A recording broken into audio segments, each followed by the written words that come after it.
Bullet వేగంతో దూచుకుపోతున్న శాస్త్ర విజ్ఞానం కారణంగా ప్రజలకు ఎలాంటి రక్షణ ఏర్పడుతుందో ఈ క్రింది వార్త మనకు తెలియజేస్తుంది.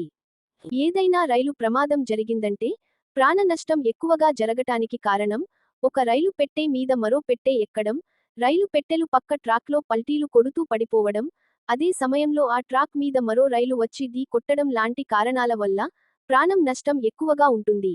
అసలు రైలు ప్రమాదాలే జరగకుండా పట్టాల వ్యవస్థను పటిష్టపరిచే సాంకేతిక పరిజ్ఞానం అందుబాటులోకి రానుంది.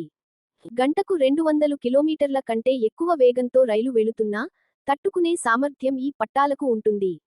అత్యంత కీలక పరిణామం ఏమిటంటే, కొత్త సాంకేతిక పరిజ్ఞానంతో తయారవుతున్న బోగీలు రైలు ప్రమాదానికి గురైనప్పటికీ ఒకదానిమీద మరొకటి ఎక్కవు, పక్కకు పడిపోవు, అంటే ప్రాణనష్టం దాదాపు ఉండదు. త్వరలో బుల్లెట్ ట్రైన్స్ కూడా మనకు అందుబాటులోకి రానున్నాయి. దీని వేగం గంటకు 350 కిలోమీటర్లు ఉంటుంది.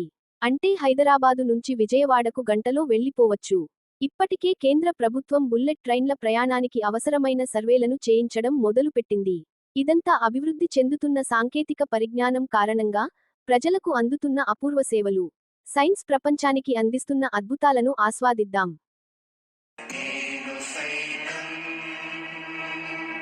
మిత్రులారా, దయచేసి సబ్స్క్రైబ్, లైక్, కామెంట్, షేర్ చేయండి.